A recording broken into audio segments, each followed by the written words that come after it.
কয়েকদিন আগে আমি একটা নিউজ পড়েছি, ভারতের এক হিন্দু ভদ্রলোক একটা আন্তর্জাতিক হিসাব শুনাইলেন।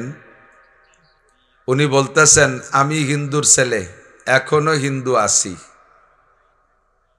হিন্দুর ছেলে, এখনো হিন্দু আছি। তাতে ভাবে বোঝা যায় যে বেশিক্ষণ হিন্দু থাকবে না। পরবর্তী তার যে বক্তব্য, তাতে এরকমই তার কথার পূর্বাভাস বোঝা যায়। আমি হিন্দুর ছেলে, তবে বেশি এখনো হিন্দু আছি। তো এমতো অবস্থায় আমার জরিপে যেটা ধরা পড়ছে, 2015 সাল থেকে নিয়ে 22 সাল পর্যন্ত 7 বছরে সারা পৃথিবীর হিসাব খুঁজে বের করছি আমি। এই 7 বছরে 30 লক্ষ অমুসলমান কলেমা পড়ে মুসলমান হয়েছে। এই 30 লক্ষ অমুসলমানকে কলেমা পড়ায় মুসলমান বানাইতে মুসলমানদের 30টে পয়সাও খরচ হয়নি। কেউকে 1 কাপ চা খাওয়াইয়া কলেমা পড়াইছে এরকম কোনো দৃষ্টান্ত নাই।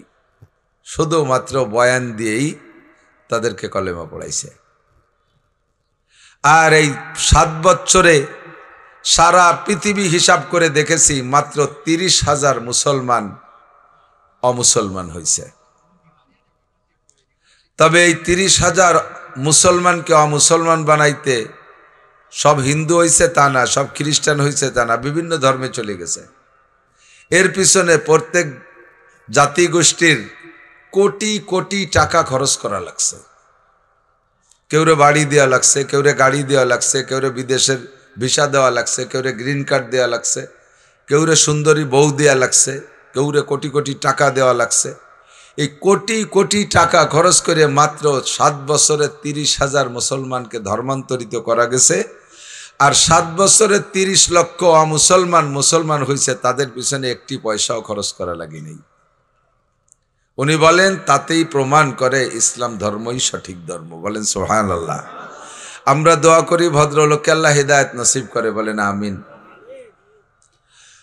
তো আমরা যারা মুসলমান আছি, জন্মসূত্রে মায়ের পেট থেকে জন্মের পরে আব্বা আমার ডান কানে আজান, বাম কানে ইকামত শুনাই দিয়ে আল্লাহ আল্লাহ রসুলের সাথে পরিচয় করাই দিছে। যখন একটু একটু করে জবান ফুটছে, দিনদার ইমানদার মুসলমান পরিবারের সন্তান যারা আমরা কত বড় ভাগ্যবান। একটু জবান ফুটছে তো আমাদেরকে আব্বা মা অন্য যাহা কিছু শিখাক আর না শিখাক, সর্বপ্রথম আমাদেরকে আল্লাহ বলা শিখায়। সন্তানের ছোটবেলায় যদি একটু একটু আল্লাহ আল্লাহ বলে, আব্বা মা কত যে খুশি হয়েছে, আমাদেরকে আল্লাহ বলা শিখাইছে। আমরা অতি সহজে কলেমা পড়ে মুসলমান হয়েছি, বলি আলহামদুলিল্লাহ।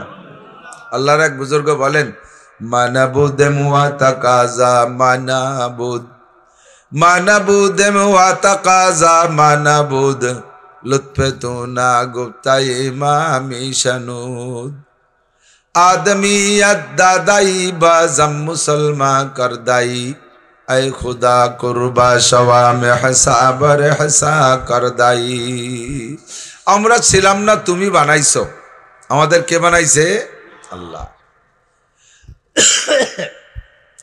আমরা চাই না, তুমি সব দাও। আমাদের চাওয়া ছাড়া আল্লাহ সবকিছু আমাদের জন্য বানায় রাখছে। চন্দ্র প্রয়োজন বানায় রাখছে, সূর্য প্রয়োজন বানায় রাখছে, তারকা প্রয়োজন বানায় রাখছে, অক্সিজেন দরকার বানায় রাখছে। কত বলবো, ইন তাউদ্দু নি'মাতাল্লাহি লা তুহসুহা। এত নিয়ামত আমার আপনার জন্য বানাইছে, সারা দুনিয়ার সমস্ত মানুষ আমরা চেষ্টা করেও আল্লাহর নিয়ামত রাজি গণনা করে শেষ করতে পারবো না। আমাদের চাওয়া ছাড়া তুমি সবকিছু দিয়েছো। সর্বোপরি যেটা দিয়েছো, আয় খুদা কুরবা সওয়া মে সাবার ইহসা কর দাই। আল্লাহ, তুমি আমাদেরকে মুসলমান বানাইছো, মুসলমানের ঘরে জন্ম দিয়েছো। আমরা এই নিয়ামতের শুকর আদায় করোনার্থে যদি তোমার সামনে গলা কাটাই দিয়া কুরবানিও হয়ে যায়, তবুও তোমার নিয়ামতের শুকর আদায় শেষ হবে না। খুশি হয়ে পড়ি আলহামদুলিল্লাহ। টের তো পাইতেছেন না, শিক্ষা দীক্ষা জ্ঞান বুদ্ধি দিয়ে কলেমা পড়া সম্ভব না। যদি তাই হতো, তাহলে বাংলাদেশে যারা প্রথম সময় কোরআন শরীফ তর্জমা করেছে, একেবারে প্রথম তা না, প্রথম সময় যারা কোরআন শরীফ বঙ্গানুবাদ করছে, তার মধ্যে একজন গিরিশচন্দ্র সেন, সেও কোরআন তর্জমা বাংলায় করেছে এবং সঠিক আমরা পড়েছি দেখেছি, উলামায়ে কেরামরা তাকে সত্যায়িত করেছে, তর্জমা সম্পূর্ণ সত্য। কোরআন শরীফের তর্জমা লিখতে গেলে অবশ্যই তার কোরআন শরীফ আগে পড়া শিখতে হবে, তার ভাষা জ্ঞান থাকতে হবে। তো কোরআন শরীফ পড়া শিখলো, তার তর্জমা পর্যন্ত সহিভাবে লিখলো, শানে নুজুলও লিখলো, অথচ সে মুসলমান হতে পারে নাই। শুধু তর্জমা না, এরকম যদি হাজারো তাফসীরও গিরিশচন্দ্র সেন লিখে থাকে, 1 সেকেন্ডও জান্নাতে যাবে না যতক্ষণ পর্যন্ত কলেমা না পড়বে। আর সে কলেমা পড়ে নাই, তার প্রমাণ কি? নামটা গিরিশচন্দ্র সেন নিয়েই কবরে গেছে। কোন অমুসলমান কলেমা পড়ে মুসলমান হলে আমরা তার অনেক পরিবর্তন করি, তো সর্বপ্রথম নামটা পাল্টাই দেই, নাম পাল্টাই না? তো যদি নাম পাল্টানোই থাকতো তাহলে তো ওনার গিরিশচন্দ্র সেন নিয়ে নাম নিয়ে দুনিয়ার থেকে যেত না। ভারতের 70 লক্ষ হিন্দুদের দেবতা ছিল, 70 লক্ষ হিন্দুরা তাকে দেবতা বলে জানত। তার নাম ছিল শিব শক্তি। এই শিব শক্তি রাতের বেলা স্বপ্নে দেখে ফ্যামিলির সদস্য 4 জন, 2টা ছেলে মেয়ে, হিন্দুদের বড় পণ্ডিত ও সাধুও, আর স্ত্রী। রাতের বেলা স্বপ্নে দেখে বিশ্ব নবী মুহাম্মদুর রাসূলুল্লাহ সাল্লাল্লাহু আলাইহি ওয়াসাল্লাম এসে বলতেছেন, ইসলামুল হক, তুমি কলেমা পড়ো, লা ইলাহা ইল্লাল্লাহ মুহাম্মদুর রাসূলুল্লাহ। স্বপ্নে কলেমা পড়ছেন, ঘুম ভেঙে গেছে, ফজর পর্যন্ত অপেক্ষায়, সকাল পর্যন্ত কি দেখলাম। গতকালকে যে পরিস্থিতি ছিল চেহারার, সকালে ঘুম থেকে উঠে চেহারার অবস্থা একটু ব্যতিক্রম, স্ত্রী ঘুমের থেকে উঠা কেমন কেমন ভাব, ছেলে মেয়ে 2টা ঘুমের থেকে উঠে কেমন কেমন ভাব।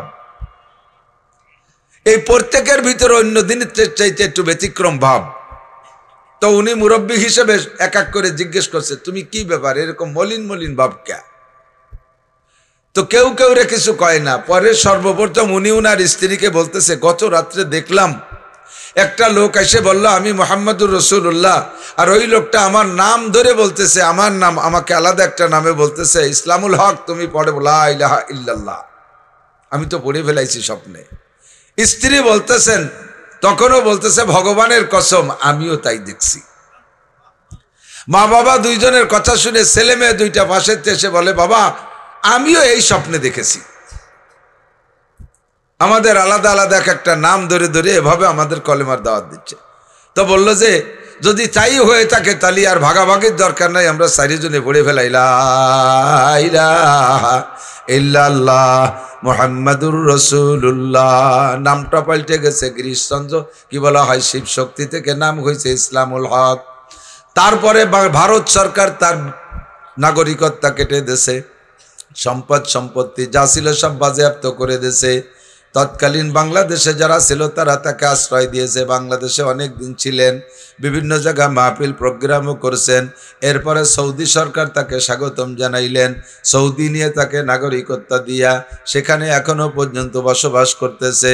বলতে চাইছি এটাই, গিরিশচন্দ্র সেন যদি কলেমা পড়ে থাকতো, ইসলাম গ্রহণ করে থাকতো, তাহলে নামটা গিরিশচন্দ্র থাকতো না। কোরআনে কারিমের তর্জমা তফসিল লেখার পরও সে চিরকাল জাহান্নামে যাবে, 1 সেকেন্ডও জান্নাতে যাবে না। আমরা কত বড় ভাগ্যবান, মুসলমানের ঘরে জন্ম নিয়া শুরু থেকেই পড়েছি লা ইলাহা ইল্লাল্লাহ মুহাম্মাদুর রাসূলুল্লাহ। এই জন্য আজীবন শুকর আদায় করব, খুশি থাকবো, পড়ি আলহামদুলিল্লাহ। ইসলামের সব কালচার ভালো লাগে না মন্দ লাগে? অমুসলমানরা মুসলমানদের এই কালচার দেখেই তারা ইসলাম গ্রহণ করতেছে। নারীদের পর্দা বড় ভালো লাগে, পুরুষের মুখে দাড়ি বড় ভালো লাগে, মাথায় টুপি বড় ভালো লাগে, জামা জুব্ব পরলে দেখতে সুন্দর লাগে। অন্যান্য কোনো জাতির পোশাক এত সুন্দর লাগে না। সাক্ষাতের সময় কি সুন্দর সাক্ষাৎ করে, আসসালামু আলাইকুম রাহমাতুল্লাহ, ভাষাটা কত সুন্দর, একে অপরকে দোয়ার মাধ্যমে সাক্ষাৎ করে। এটা ইসলাম ছাড়া আর কোথাও নাই। কতক্ষণ হিন্দুরা এরকম করে কুর্নিশ করে নমস্কার দেয়, নমস্কারের কি তর্জমা আমি তা জানি না। বিভিন্ন ডিপার্টমেন্টে সাক্ষাৎ করে, 1 চড় 1 লাথি। সেনাবাহিনী পুলিশ টুলিশের ভিতরে বড়কে সম্মান দেয় কি দিয়ে? আমার ছোট হুজুর বলতেন 1 চড় 1 লাথি দেহায় ছেড়ে দেওয়ানি, আর সাথে সাথে মাটিতে 1 লাথি। 1 চড় 1 লাথি দিয়ে সাক্ষাৎ। আর ইসলামের ভিতরে আসসালামু আলাইকুম ওয়া রাহমাতুল্লাহি ওয়া বারাকাতুহু। কেমন সুন্দর একটা দোয়া, ঠিক না? তোমার উপরে আল্লাহর পক্ষ থেকে শান্তি, রহমত আর বরকত নাজিল হোক, বলেন আমিন। এই জন্য হুজুর বলেন আফসুস সালাম, বেশি বেশি সালাম করো, বেশি বেশি সালাম করো, সালামের প্রচলন করে দাও। কত বেশি, এই খুঁটিটার এই পাশে থেকে একবার দেখা হয়েছে আসসালামু আলাইকুম, ঘুরিয়ে খুঁটির ওই পাশে গেছেন, আবার দেখা আসসালামু আলাইকুম। কারণ সবই তো দোয়া। আপনিও বলি, আমিও বলি আসসালামু আলাইকুম, আপনি বলেন ওয়ালাইকুম আসসালাম রহমতুল্লাহ। তর্জমা একই তর্জমা। উভয়ের জন্য দোয়া করতে থাকলে সারাটা দুনিয়া দোয়ায় দোয়ায় ভরে গেলে আল্লাহ পাক রব্বুল আলামিন শান্তি আর রহমত নাজিল করতে বাধ্য হয়ে যায়। এসে গেল সালামের একটা দুটো কথা বলিয়া সরে চলে যাচ্ছি। সালামটা দেওয়ার পদ্ধতি কি আল্লাহ বলেছেন, ওয়াইজা হুইয়িতুম বিতাহিয়াতিন ফাহাইয়ু। যদি তোমাকে কেউ সালাম দেয় তাহলে তুমিও সালামের উত্তর দাও। বি আহসানা, যেভাবে বলছে তার চেয়ে ভালো করে দাও। আর রুদ্দুহা, যদি ভালো করে না পারো কমপক্ষে যতটুকু বলছে অতটুকু ফেরত দাও। বলবো সিস্টেমটা কেমন?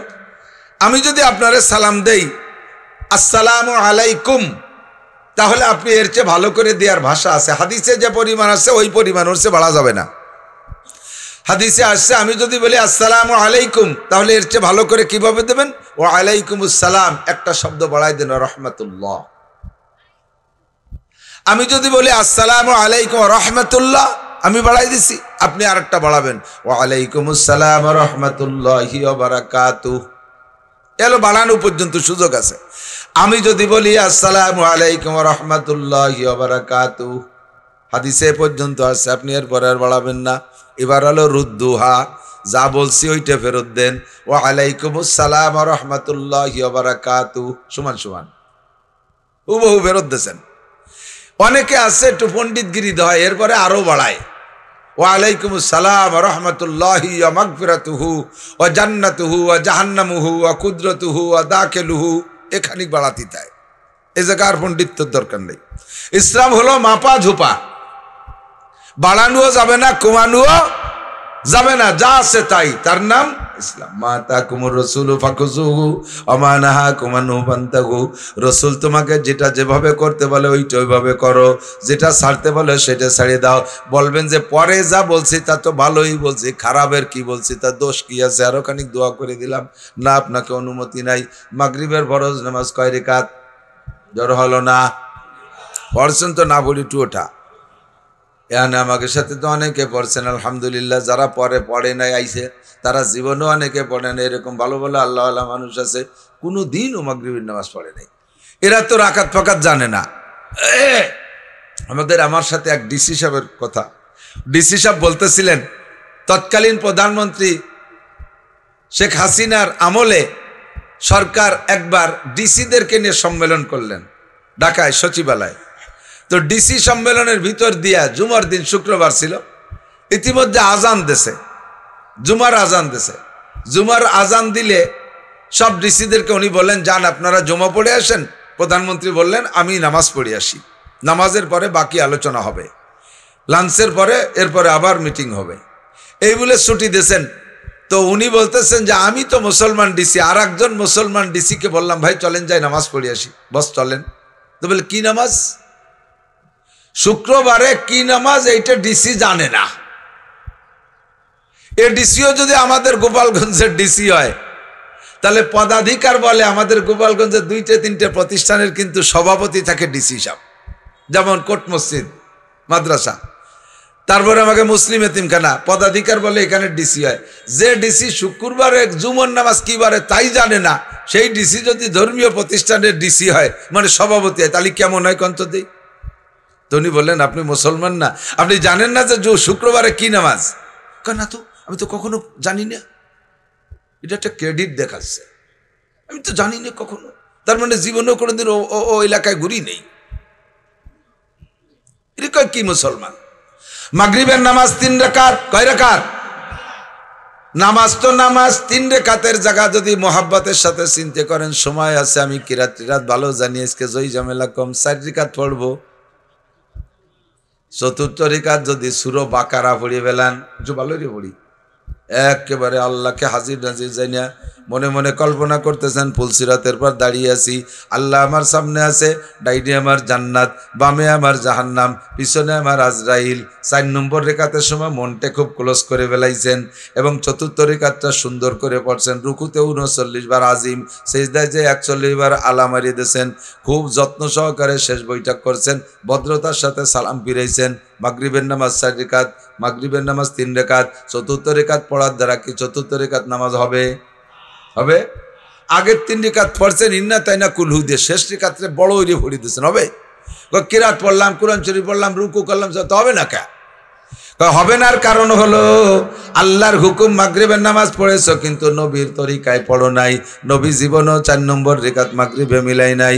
কাজেই তোমার ওই 4 নম্বর রেখাত যত সুন্দর হোক নামাজ হবে না। আমি এটাই একটা ছোট্ট প্রমাণ দিয়ে সরে চলে যাই। এর নামই হলো ইসলামের ভিতরে যত সুন্দর হোক বাড়াবাড়ি নাই, আর ইসলামের ভিতরে তোমার পছন্দ না হইলেও থেকে ছাড়াছাড়ি নাই। যেটুক আছে ওইটুক মেনে নিতে হবে, তার নাম হলো ইসলাম। অল্প সময়ের ভিতরে ইশার আগ পর্যন্ত 7টার আগ পর্যন্ত আমি কয়টা মাসআলা বলবো, নিয়ত করছি কয়টা মাসআলা বলবো। রাজি আছেন তো ইনশাআল্লাহ? মাসআলাটা হলো সামনেই রাখি, হেডলাইন শিরোনামে রাখি, নামাজের বরকত ও ফজিলত। ফজিলত ও বরকত। নামাজ প্রত্যেকটা ইবাদতের বিনিময়ে আল্লাহ পাকের স্বভাব শুধু আখিরাত দেয় তা না, প্রত্যেকটা ইবাদতের বিনিময়ে আল্লাহ তাআলা দুনিয়াও সাথে রেখেছেন। কারণ যদি সব ইবাদতের প্রতিদান আখেরাতের জন্য রেখে দিত, তাহলে হাজারো মানুষ এই আখেরাতের প্রতি অতটা আকর্ষণ না, নগদে বিশ্বাসী, এই নগদে কিছু না পাওয়ার কারণে আখেরাতকে অতটা গুরুত্বের সাথে আমলে নিত না। আল্লাহ পাক প্রমাণ করেছেন অনেক সময়, অনেক কিছু দিয়ে, আমাদের বাস্তব দিয়ে। দেখবেন যে মাহফিলের শেষে তবারকের ব্যবস্থা আছে।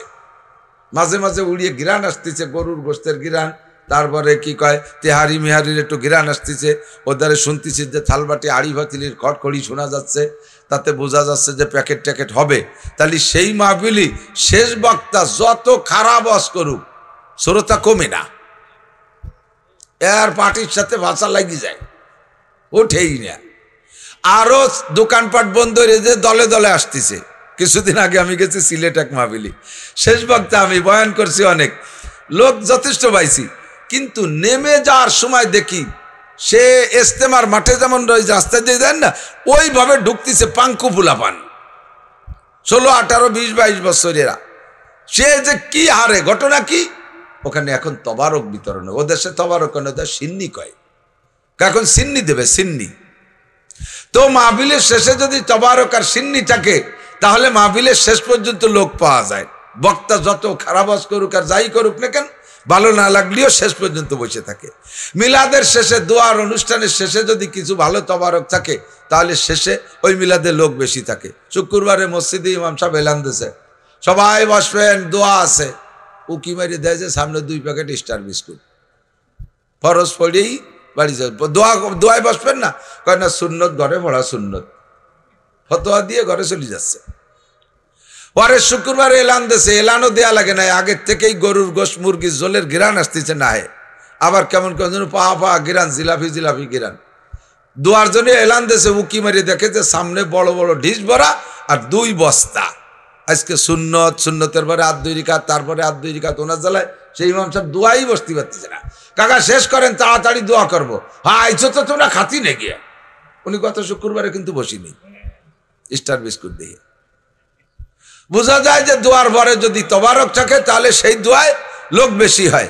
আরো বলি, আমাদের টুকই কোনো মাহফিলের শেষে যদি বক্তাকে হাদিয়া ভালো দেয়, আগামী বছর ওই মাহফিল ধরার জন্য বক্তা ওত পাইতে বসে থাকে, কবে আসবে, এরা আসে না কে, দাওয়াত দেয় না কে, হাদিয়া ভালো পাইছি।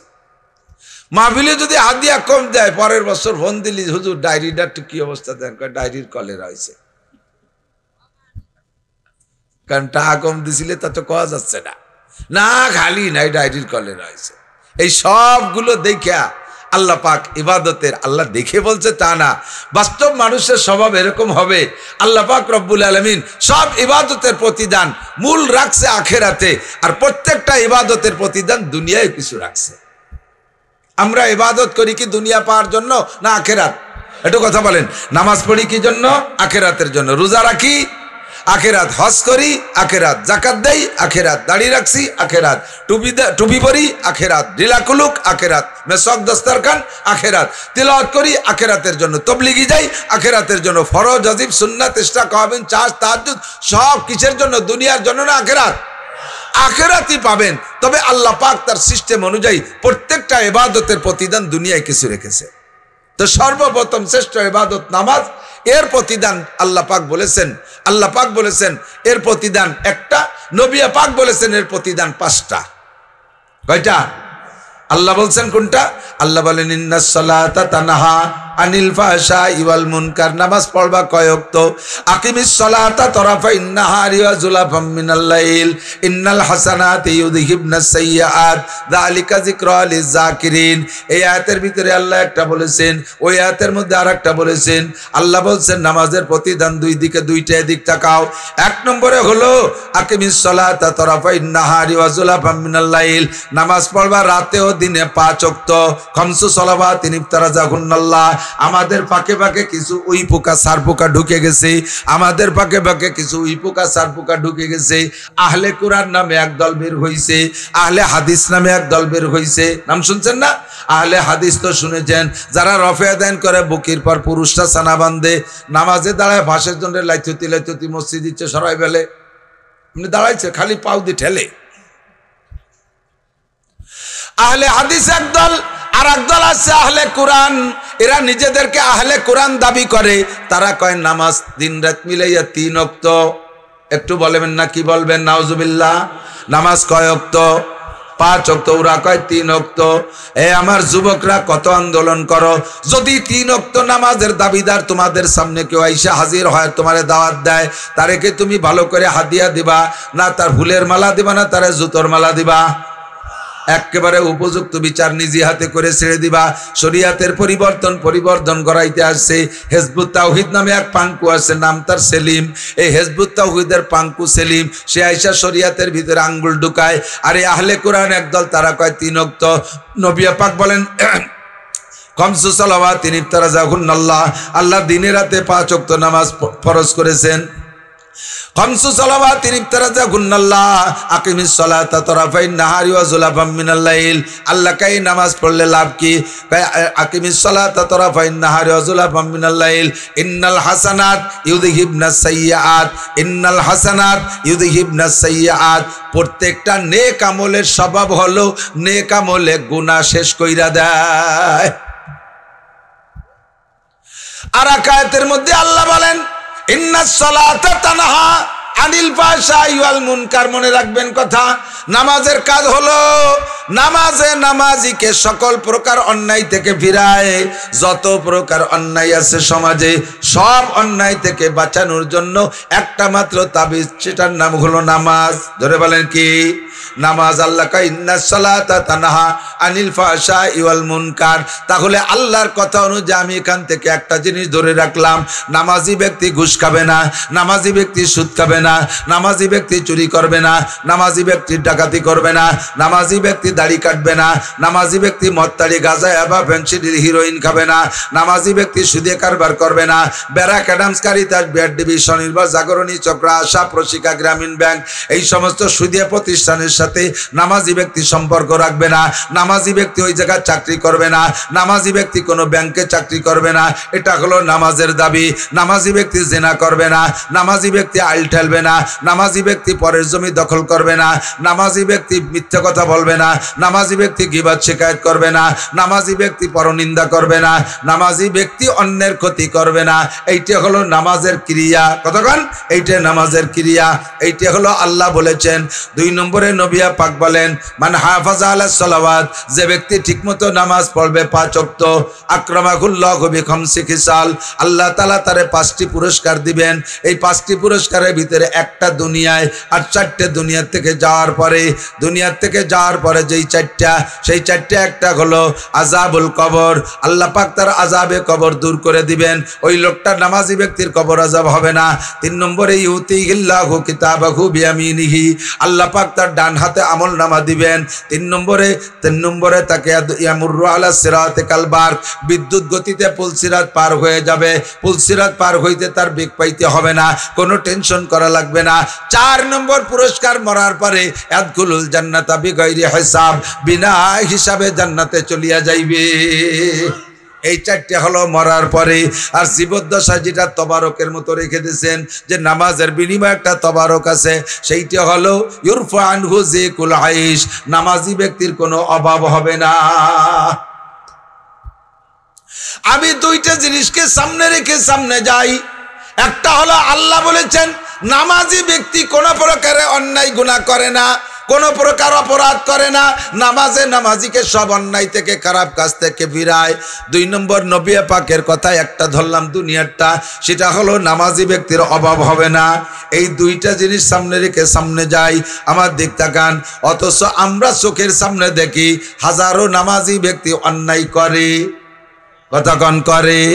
একটু বলেন করে? আসরের নামাজ পড়িয়া পাগড়ি একটা বান্ধে টেঙ্গি একখান নিয়ে ডাঙ্গায় চলে যায়। ছেলেরা পয়সা কামাই করে, মোটা মোটা টাকা দেয়, বলে দিচ্ছে আব্বা জীবন ভরে খাটি পিটি আমাকে মানুষ বানাইছেন, বুড়ো কালে আর কোনো খাটনি পিটনির মধ্যে যাবেন না। আপনার কত টাকা লাগবে? 1 লাখ টাকার বেশি তো লাগবে না। আপনার চা নাস্তা ইত্যাদি বাজার ঘাট দিয়া মাঝে মাঝে তবলিগি যাবেন, হুজুরকে ডেকে ডেকে খাওয়াবেন। 1 লাখ 2 লাখ 5 লাখ যা লাগে তাই দেবো, আর জীবনে টেঙ্গি ধরবেন না। কিন্তু একবার যদি ছোটবেলার থেকে কৃষি ক্ষেত কামারের অভ্যাস হয়ে যায়, মরার আগের দিন ঘুষ থাকলেও একটু ডাঙ্গায় দিয়ে 1 গুল্লি না দিলি পাল্টায় না। কতক্ষণ যারা আছেন এই স্বভাব বনে গেছে। আসরের নামাজ পড়ে পাগড়ি একটা বান্ধে তসবি এক গাছ হাতে হইরে টেঙ্গি একটা নিয়ে চলে যাবে। বইয়ের মাঝখান যে কত জঙ্গল বঙ্গল হয়েছে, একটা বন কাটবে না। যত জঙ্গল সাফ করবে সব আলির উপর দিয়ে যাইয়ে খালি আইল খুঁজবে, জিকির ফিকির আইল খুঁজে, কবে কবে জিকির, সুবহানাল্লাহ, আলহামদুলিল্লাহ, আল্লাহু আকবার, লা ইলাহা ইল্লাল্লাহ, কবে কবে জিকির। আসরের নামাজ পড়ে যাইয়া আইল খুঁজো। গাছ লাগানোর সময় বাড়ির সাইডে গাছ লাগাও, গাছের গোড়াটা বাড়ির নিজের জায়গার মধ্যে রাখো, মাথাটা কাট করে দাও পাশের বাড়ির দিক। এরকম কিছু সুবিচার আছে না নাই?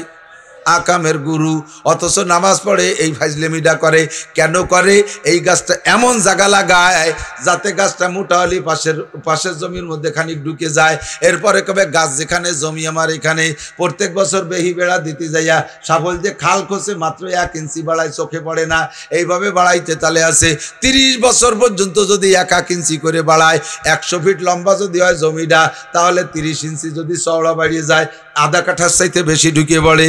এই বুড়ো জমি বিক্রি করতে গেছে বুড়ো কালে, ক্রেতা কয় কাকা জমি কি মাপে জবে? ঠিক আছে যা কইছেন। কয় বাবা যা বলছি 10 কাঠা, 10 কাঠার দাম দিয়ে কিনে নাও, মাপতে গেলি ঠকে যাবা। কিরম ঠকবো? কয় 2 কাঠা বাড়বে ছাড়া কমবে না, বাড়তি রুকির টাকা দেওয়া লাগবে না। জানো না আমি খালেক মোল্লা, আমার জমি কোনোদিন কম পড়ে না। 30টা বছর আইল খুশি জিকির ফিকিরির সাথে, বরকতি কম। আসর পড়িয়া আইছে জমির আইল খুশি। আল্লাহু আকবার। নামাজি মানুষ ফজরের নামাজ পড়িয়া গায়ে একটা দোয়াইয়া বাজারে দুধ বেচতে যায়, দুধের মধ্যে পানি মিশাই নিয়ে যায়। বাজারে দুধ ফ্রেশ পান কোন জায়গা কোন বাজারে আমার জানা নাই। আমি বাটি বেড়াইতে একবার দুধ কিনে নিয়ে গেছি 10 কেজি, বাড়ি নিয়ে এসে দুধ খাতি বাড়ি নেই। প্রথম যেটুক জাল দেশে সেটুকির ভিতরে একেবারে গরুর সেনার গন্ধ। এরপরে 2-3 বার বাজারেতে দুধ কিনছি, 2 সের কিনলে জ্বালাতে জ্বালাতে আধা সের থাকে, তারপরেও পাইতে একেবারে আকাশের মতো সবুজ দাগ। দুধের কোনো গিরানি নাই, দুধে পানি মিশানো সব আওয়াজও গেল না। নড়াইল গেছি যে কয় এই ওয়াজ করছি, নড়াইল না মাগুরায় ওয়াজ করছি একবার, দুধি পানি মিশানো হারাম। ভালো করে মনে রাখবেন, যারা দুধি পানি মিশান, দুধ জান্নাতি নিয়ামত, ওর মধ্যে পানি মিশাবেন, আল্লাহ পাক রব্বুল আলামিন দুনিয়া থেকে বিচার দেখাই দেবে। আমের সাথে সালাও যাবে, গুড় সাথে নুড়োও চলে যাবে। প্রথম মরবে বাছুর, তারপরে পড়বে মা গাই, তারপরে ফিরে গাই কিনার আগে তুমি নিজেই মরবা। দুধি পানি মিশাও। খুব কঠিন ভাবে বলছি। পরের বছর গেছি, ওরা কয় হুজুর আপনার গত বাইরে ওয়াজটা এলাকার মানুষ খুব আমলে আনছে, এরা দুধি পানি মিশাই না। কয় তাহলে কি রে? কয় এখন পানিতে দুধ মিশাই। দুধি পানি মিশানো হারাম, দুধি পানি মিশাই না। পানিতে দুধ মিশাই, তা সিস্টেম কিরম? যে আড়িতে দুধ দোয়াবে আয়দাড়ি পানি নিয়ে তার মধ্যে দুধ দোয়ায়। ওয়ামাকারু ওয়ামাকার আল্লাহ আল্লাহু খায়রুল মাকিরিন। আল্লাহ কাজ চালাকি করো, সব চালাকরে সৃষ্টি তো আমি করেছি, আমি তোমাদের চাইতে কম না। আমি আল্লাহ তাআলা দুনিয়া থেকে বিচার আদায় করব। আগে মরবে বাছুর, পরে মরবে গাই, তার পরে মরবে তোর বউ, এরপরে মরবি তুই। সাইডে শোয়াই বেলায় দেবো বালিশ ছাড়া। আকাম কেন করো? আরে দুধে পানি মিশানো থেকে ফিরতে পারলেন না, আইল ঠেলার থেকে ফিরতে পারলেন না, মিথ্যা সাক্ষী দেওয়াতে ফিরতে পারলেন না, জাল দলিলেতে ফিরতে পারলেন না, চার দোকানে বসে গীবত শিকায়ত করেন, একেবারে মূলোৎপাটন করে দেন।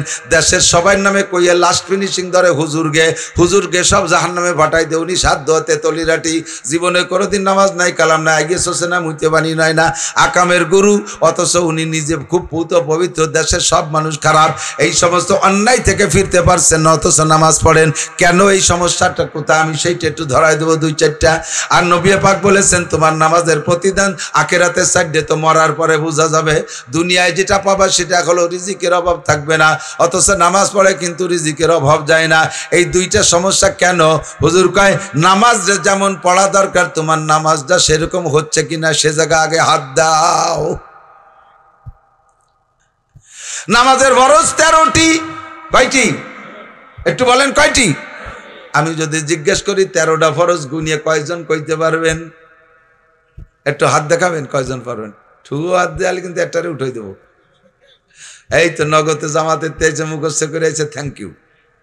দেখেন কত পারছেন? সারা মাঠ জড়ায় জন কুড়ি, কি কইতে পারলেন 13টা?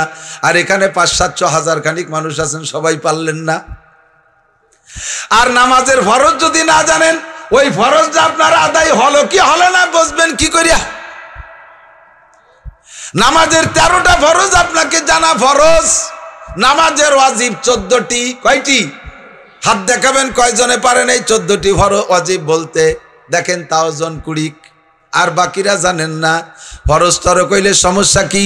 ওয়াজিব তরক কইলে নামাজের কি মাইর খায়? আরে সারা রাত ভরে কিসসা কাহিনী ওয়াজের চাইতে এখানে একটা দুটো মাসালা বলবো, এর বিনিময় পাইবেন হাজার হাজার কোটি গুণ বেশি। নবী পাক বলেন মাজলিসু ফিকিন খায়রুম মিন ইবাদাতি 60 সানা। একটা গল্প যদি 10 বার বলে আর সে গল্পটা শুনতে মনে চায় না, কিন্তু শরীয়তের মাসালা একটা মাসলা 1000 বার বললেও শোনা লাগে। কথা কন্টে কি ঠিক না? আমার ওখানে কম আছে, কোন জায়গায় শিখতে হবে?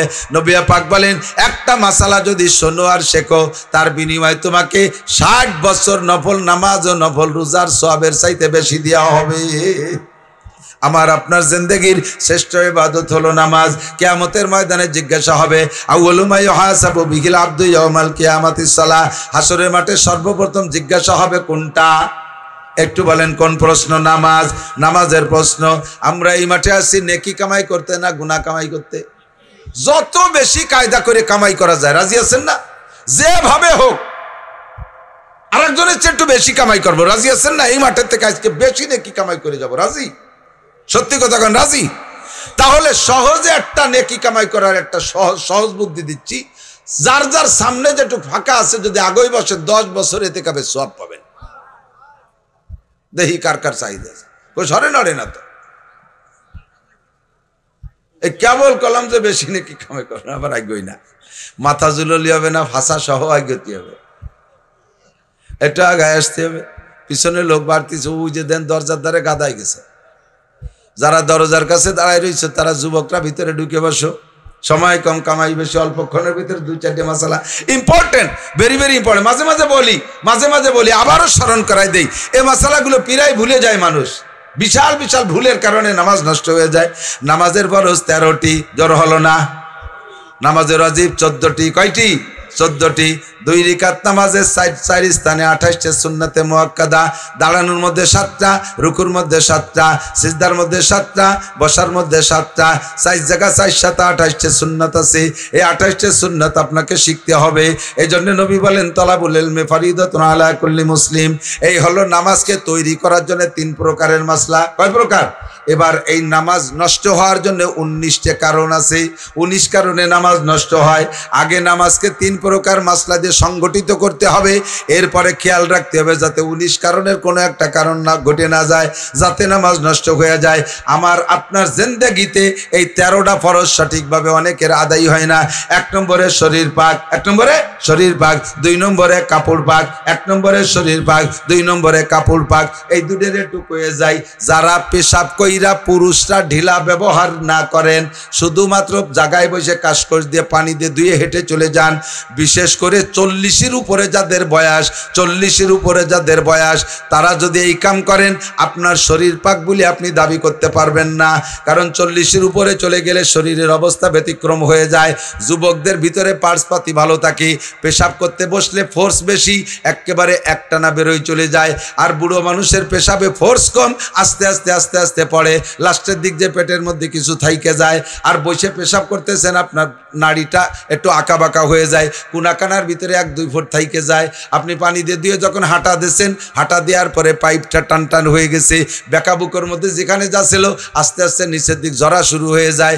এবার 1-2 ফুট প্রত্যেকবার বেরোনোর সম্ভাবনা, ওই 1-2 ফুট বের হইয়া যাবে কোন জায়গায়? ও জায়গা তো আর ঠিলে কলের বালতি টালতি পাতা নাই, ও জায়গা যাবে কোন জায়গায়? 2 ফুট পড়িয়া হয় কাপড়ি লাগবে, নয় গায়ে লাগবে, কাপড়ে লাগবে অথবা গায়ে লাগবে।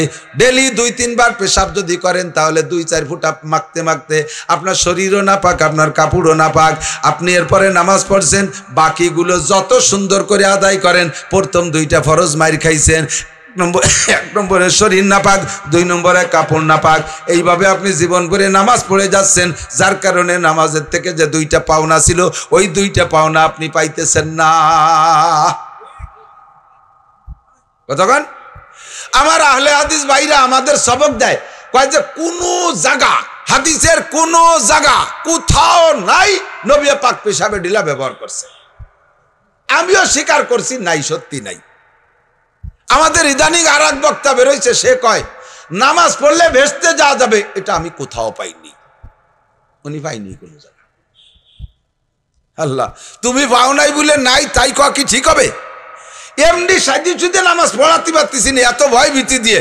এরপরে যদি ওপেনে বলে দেয় নামাজ পড়লে ভেস্তে যাওয়া যাবে, এ কথা কোরআনের কোনো জায়গা নাই, তাহলে উম্মতের কি অবস্থা হয় কন?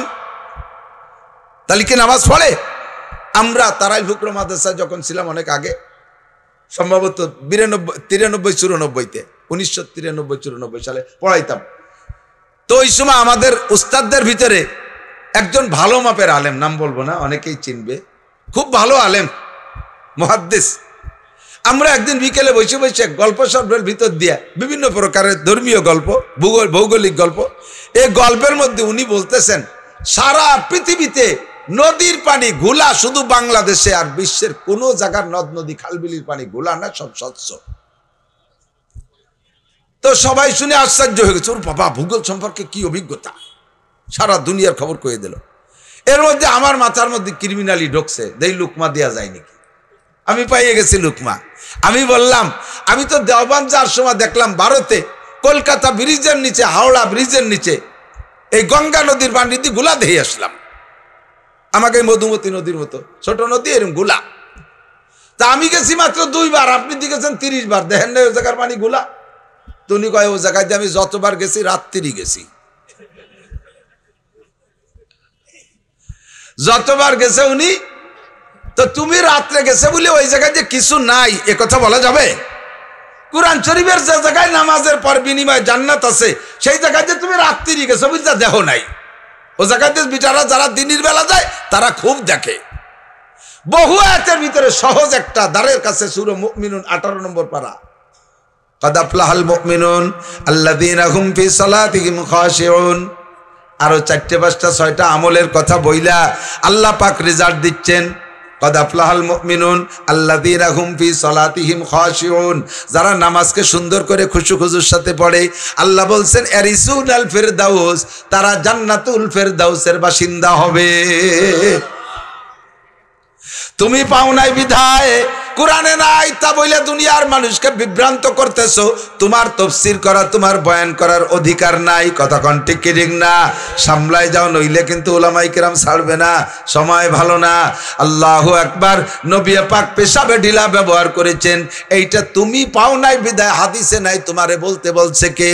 এরপরে যদি বলো যে হ্যাঁ নাই, সত্যি নাই, যদি বলি স্বীকারও করি, তারপরে এটা তো আছে। আর তোকে কি বলা হয়? নবী পাক বলেছেন তোমরা নাপাক অবস্থায় নামাজের কাছে যেও না। ইজা কুমতুম, আল্লাহ বলেছেন ইজা কুমতুম ইলাস সালাত, যখন নামাজ পড়তে যাবা তখন তোমরা পবিত্রতা অর্জন করো। ফাগসিলু উজুহাকুম ওয়া আইদিয়াকুম ইলাল মারাফিক আমসাহু বিরুউসিকুম ওয়া আরজুলাকুম ইলাল কাবাইন। এগুলো দ্বারা ওযুর কথা বলা হয়েছে। নবী পাক বলেছেন লা সালাতা ইল্লা বিত্তুহুর, না সালাতা ইল্লা বিত্তুহুর, পবিত্রতা অবস্থায় ছাড়া নামাজ পড়া যাবে না। এটা পরিষ্কার হাদিস। এবার যার যার পবিত্র তার তার অবস্থা, সকলের শরীরের অবস্থাতে একরকম না। কতক্ষণ? আরবের মানুষ শুকনো খায়, এই আমার দিক, আরবের মানুষ শুকনো খায়, বেশিরভাগ শুকনো খাবার খায়। এজন্য তাদের শারীরিক অবস্থা ভিন্ন রকম। পায়খানা করে ঘোড়ার মতো কড়ি কড়ি, গায়ে পাতায় কোনো জায়গা মাহায় না, একটু টিস্যু দিয়ে মুছে তুলি হয়ে যায়, তাকে পানিও লাগে না। হাদিসে পরিষ্কার আসছে, আল্লাহ নবী যখন বাথরুমে গিয়েছেন, হযরত বিলাল বলেন আমি 3টে ঢিলা হুজুরের হাতে দিয়েছি। বহুবার নবীকে 3টা ঢিলা ব্যবহার করতে দেখেছি, আর 1 বদনা পানি ব্যবহার করতে দেখেছি। 2 বদনা পানি নবীকে বাথরুমে ব্যবহার করতে দেখি নাই, তথা তার চেয়ে বেশি পানি ব্যবহার করতে নবীকে দেখি নাই। তাহলে পায়খানার সুন্নাত হলো নবী পাকের পায়খানার সুন্নাত 3টে ঢিলা 1 বদনা পানি, 3টা ঢিলা 1 বদনা পানি। নবীর শারীরিক অবস্থা ভালো ছিল, সাহাবায়ে আমরা শুকনো খাইতেন, তাদেরও শরীরের অবস্থা, পেটের অবস্থা ভালো, কাজেই 3 ঢিলা 1 বদনা পানিতে হয়ে যাইতো। এই মশালা যদি ধরে রাখেন, এর সে পানি বেশি ব্যবহার করলে বেদাত হবে, হাদিসের খিলাফ হবে। তাহলে তুমি এবার বলো বাঙালিকে কথা, বাঙালিরা তো অত শুকনো খাবার খায় না। খেচড়ি, মেচড়ি, ভান্তাবাদ, ডাল চাল, পিএজি, বেগুনি, ছোলা মুড়ি ইত্যাদি খাইয়ে পেটের ভিতরে আষাঢ়িয়ে মেঘের মতো গুড়ুম গুড়ুম ডাক শুরু হয়ে গেছে, পেট ফুলিয়ে উঠছে, পায়খানায় যাওয়ার আগে 2 রান বাইয়ে একেবারে হাঁটু পর্যন্ত মায় গেছে, লুঙ্গি ভাইসে গেছে। এই অবস্থায় পায়খানায় গেছে। এবার তুমি হাদিসের পর আমল করো, 3 কুলুক আর 1 বন্দা পানি বেরিয়ে পারবা? হ্যাঁ, ও জায়গা তো তোর দমকল মারলিও সাফ হয় না। কতক্ষণ না, ঠিক না? এবার তুই হাদিসের পর আমল কর, এবার কি বলবি? কয় না এবার 1 বন্দা আর 3 কুলুক না, এবার হলো শরীরে পাক করে বেরোতে হবে। তাহলে যদি তাই হয়, মাসালা যদি তাই হয় যে শরীরে পবিত্র করে বের হতে হবে, 3 কুলুক আর 1 বদনাই জরুরি না, শরীর পবিত্র হওয়া জরুরি। তাহলে এবার আমি আসি, পেশাবের থেকে শরীরকে পাক রাখতে হলে পেশাবে পুরুষের জন্য ঢিলা ব্যবহার জরুরি। কতক্ষণ? ঢিলা ব্যবহার জরুরি। শুধু পানি দিয়ে ধুইলে হবে না, হাঁটা দেওয়ার পরে যেটুক পড়বে সেটুক যাবে কোন জায়গায়? এই কাপটার ভিতরে একটু চা আছে, এটারে সম্পূর্ণ এটা কলো দিয়ে আমি দেখাই দিই, ওই কাপটা দাও, প্র্যাকটিক্যালে দেখাই। সবটুক ফেলাই দিছি না, পড়ে গেল। এবার আসে কি আসে না? 2-3 ফুট পড়ে না? এত বড় মুখ, তাই যদি ফেলে দেওয়ার পরে এতখানি পড়ে, তাহলে যে জায়গাতে পেশাব করছেন তার মুখ তো এত বড় না, ও জায়গা পেছে ফোসের মধ্যে 2-1 ফুট থাকতে পারে কি পারে না? যুবক, পকেটের ভিতরে তোমার মোবাইলে জায়গা পাইলো, পকেটের ভিতরে সিগারেটের প্যাকেটের জায়গা পাইলো, পকেটের ভিতরে কত কিছু জায়গা পাইলো, মদ গাজাইয়া বা পকেটের মধ্যে ঢুকানোর জায়গা পাইলো। কেন তোমার পকেটের মধ্যে একটু টিস্যু পেপার জায়গা পাবে না? মুসলমানের পকেটের ভিতরে মাইটে ঢিলা রাখা লাগতেছে না, ইদানিং প্রযুক্তির টিস্যু পেপার আসছে। এইটাকে ধরলে তোমার শরীরটা পাক থাকবে। 24টা ঘন্টা তোমার শরীরটা পাক রাখো। মুসলমানের শরীর পাক রাখা সর্বক্ষণ দায়িত্ব। যুবক মসজিদের কাছে এসে আমার গলা জড়াই ধরিয়ে একেবারে খটখটায় কান্দে দিয়েছে মুহি পান, ওই পাশে গলা বড়, ওই ধারে নিয়ে কান্দে দিয়েছে না, আইসে দিয়েছে আজ জানি রে, ফস ফস করি উঠছে। দেই যে পিছনে স্প্রে হয়ে গেছে, আমার লাল, সাদা জামা লাল হয়ে গেছে। জড়াই ধরে কই, হুজুর আমি আপনার কঠিন ফ্যান। তো ফ্যান তা কি লোদারে করলি কি তুই? এতে মাহফিলি যাবাই একটা জামা গাই দিয়েছি। কয় যে হুজুর একটু ধুয়ে নেন, আমি সহ্য করতে পারিনি কুচিটা। তো এত ফ্যান, তাই চল মসজিদে নামাজ পড়ে আজান হয়ে গেছে। কয় যে হুজুর আমারে মসজিদে নিয়েন না, বাকি আজ সবাই নামাজ নষ্ট হয়ে যাবে না। আমার প্যান্ট এলো মুতির গন্ধ। 7 দিন এই প্যান্ট পরি, 7 দিনের মধ্যে মোটা জিন্সির মতো ডেলি ধোয়া যায় না। 6-7 দিন ভরি একবার দই, শুক্রবারে ভরছে, পরে শুক্রবারে দবে। এই কয়দিন যত পেশাব এভাবে 2-4 ফুট পড়িয়ে করে পড়ছে, ওই এক জায়গায় জমা হয়েছে না, একবার শুয়ে একবার ভেজে একবার শুয়ে একবার চুষো মারা গন্ধ হয়ে গেছে। মুসলমানের সন্তান, তোমার প্যান্টের মধ্যে মতির গন্ধ কেন থাকবে? কাজেই মুসলমান সর্বক্ষণ শরীরকে পাক রাখার জন্য পেশাবে ঢিলা ব্যবহার করবেন। 1 নম্বর, মহিলারা বাথরুমে, বিশেষ করে মহিলাদের পেশাবে ঢিলা জরুরি না, মহিলাদের পেশাবে ঢিলা লাগে না। শারীরিকভাবে আল্লাহ পাক তাদের এমন বানাইছে, তাদের পেশাব একবারে ক্লিয়ার হয়ে যায়, পানি দিয়ে ধুইতে হবে। আর তাদের বাথরুমে পায়খানাকে ঢিলা ব্যবহার করা পুরুষের চাইতে জরুরি, কারণ তাদের হাতের খানা দানা আমাদের খাইতে হয়। ভালো করে পরিষ্কার না করলে হাতের মধ্যে যদি ময়লা থেকে যায়, এই ময়লা পুরুষদেরকে খাওয়াই দেবে মশলাপাতির ভিতর দিয়া, কলব মইরা যায়, দিল মরে যায়, ইবাদতে একাগ্রতা থাকে না, ঈমান আকীদা দুর্বল হয়ে যায়। নারীরা বাথরুমে অবশ্যই টিস্যু ব্যবহার করবেন, ঢিলা কুলুক ব্যবহার করবেন, এইটা হলো পবিত্রতা সংক্রান্ত। নারীদের পবিত্রতার জায়গা আর একটা ছোট্ট কথা না বলে পারছি না, সেটা হলো কোলে যদি দুধের বাচ্চা থাকে, কোলের মধ্যে পেশাব করে দেয়, হাত দিয়ে একটু কোষ মেরে পেশাবরে ফেলাই দিয়ে একটু পানি ছিটি দিয়ে নামাজে দাঁড়ায় যায়। জিজ্ঞেস করা হলো, কাকি কাজটা করলেন? কেউ তো পেশাব করছে কোলে। কথা কই হলো ফেরেশতা। আমি যদি শুনিয়ে আসলাম ফেরেশতারা পেশাব করে না, তোমারটাতে ফ্যাস ফ্যাস করে খালি মার তিতালে রয়েছে। ফেরেশতারা লা ইয়াবুলু ওয়া লা ইয়াগু, তো পেশাবও করে না পায়খানাও করে না। কতক্ষণ ফেরেশতারা পেশাব পায়খানা করে না, তোমার ফেরেশতাদি ঘন্টায় 10 বার মতে, তাহলে এটা ফেরেশতারও কি? ফেরেশতারা পেশাব পায়খানা করে না, তোমারটাতে ভাষায় প্যাম্পাস ভরাই লাগে। হ্যাঁ, কাজে উড়া ফেরেশতার পেশাব পায়খানের কণা কণা পর্যন্ত নাপাক গায়ে পড়ছে, কাপড়ের উপরে ছটকা দিয়ে ছেড়ে দিলে কাজ হবে না, ও জায়গা সুন্দর করে ধুইতে হবে। গায়ে যে পেশাবের ছোঁয়া লাগছে, ও জায়গাও সুন্দর করে ধুইতে হবে। এর এক একটা মাসালার দাম 60 বছর নফল নামাজ আর নফল রোজার চাইতে বেশি। কতক্ষণ ঠিক কি ঠিক না? ছোট্ট 2টা মশালা বলি, আমি ছেড়ে দেবো, আমার দিক তাকান। একটা মশালা হলো, ইমামের সাথে যখন তকবিরে উলা নামাজে জামাতে শরীক হন, তখন ইমাম সাহেব একটু টাইনিয়ে তকবির দিয়েছে, আল্লাহু আকবার। মুসল্লিরা ওই জামাতে যারা শরীক হবে, সকলের প্রথম তকবীর বলা ফরজ। এর নাম হলো তকবীরে তাহরিমা বলা। নামাজের 13 ফরজের ভিতরে একটা আছে না, তকবীরে তাহরিমা বলা। এই তকবীরে তাহরিমা শুধু ইমামেরই ফরজ না, মুসল্লিদেরও ফরজ। শুধু কানে হাত দিলে হবে না, মুখে আল্লাহু আকবার বলা লাগবে। এই আল্লাহু আকবার অনেকে বলে না, শুধু মুখ বন্ধ করে কানে হাত দিয়ে সানা বাঁধতে দাঁড়ায় থাকে, আপনার নামাজ হয় নাই। এই নামাজে আপনাকে পুরস্কারও দেবে না, এই নামাজে আপনার অন্যায় থেকে ফিরেবে না। 2 নম্বর, আল্লাহু আকবার যে বলবেন, এরও বলার সিস্টেম আছে। ইমাম সাহেবটাই নিয়ে কইছে আল্লাহু আকবার, আপনি শটে মারি দিয়েছেন আল্লাহু আকবার। ইমামের আল্লাহু আকবারের শেষ হওয়ার আগে যদি আপনার আল্লাহু আকবার শেষ হয়ে যায়, তাহলে আপনি ইমামের সাথে নামাজে জয়েন্ট সহি হয় নাই, ইমামের আগে করে ফেলাইছেন, আপনি ইমামের পিছনে ইক্তেদা হয় নাই। ইক্তেদা হয় নাই তো আপনার নামাজও হয় নাই, আর ওই নামাজে আপনার অন্যায় তো গভীর হতে পারবে না, আপনাকে কোনো প্রকার পুরস্কারও আদায় করে দিতে পারবে না। কতক্ষণ? আর একটা মশলা না বলে পারতেছি না, হুজুর চলে আসছেন ইনশাআল্লাহ, মূল্যবান বয়ান করবে হযরত মাওলানা মিজানুর রহমান ফরিদি। আমার যদি ব্যস্ততা না থাকতো, আমি হুজুরের বয়ান মন দিয়ে শুনতাম। ওনার যাদের বয়ান আমার ভালো লাগে, তন্মধ্যে অন্যতম। ইনশাআল্লাহ সুন্দর বয়ান করবে, হুজুরের বয়ানে নড়বে না কেউ। ছোট্ট একটা মশলা বলি, নামাজের মধ্যে অনেক সময় লুঙ্গি খুলে যায়। নামাজের মধ্যে 2 হাত দিয়ে কোনো কাজ করলে নামাজ ছুটে যায়, রে কয় আমলে কাসির। 2 হাত দিয়ে কোনো কাজ করলে লুঙ্গি নামাজ নষ্ট হয়ে যায়। কাজেই লুঙ্গি খুলে গেছে, এখন এই ডেরে কি করবেন? লুঙ্গি তো আর 1 হাত দিয়ে ভরা যায় না, তাহলে কি করব? কাকে লুঙ্গি ছাড়িয়ে দিয়ে ল্যাংটা হয়ে নামাজ পড়বো নাকি? হয় না, তাও তো হয় না। সতর খুলে গেলেও নামাজ হয় না, তাহলে কি করব? ওদিকে লুঙ্গি পরতে গেলে নামাজ হয় না, আবার লুঙ্গি খুলে গেলেও নামাজ হয় না। তো এর সমাধান কি? 4 রিকাতওয়ালা নামাজের 2 রিকাতের পরে আপনার এই অ্যাক্সিডেন্টটা হয়ে গেছে, এখন কি করবেন? আপনি নামাজ ছেড়ে দিয়ে সুন্দর করে 2 হাত দিয়ে লুঙ্গি পরবেন, লুঙ্গি পইরা এরপরে আবার নতুন করে শুরু করবেন আল্লাহু আকবার, নতুন করে শুরু করবেন। লুঙ্গি খুলে যার আগে যে 2 রিকাত হয়েছিল, ওই 2 রিকাত বাতিল হয়ে গেছে। ইমাম সাহেব সালাম ফেরানোর পরে উঠে দাঁড়াইয়া সেই 2 রিকাতকে আবার পড়ে নেবেন, সেই 2 রিকাতে আবার পড়বেন।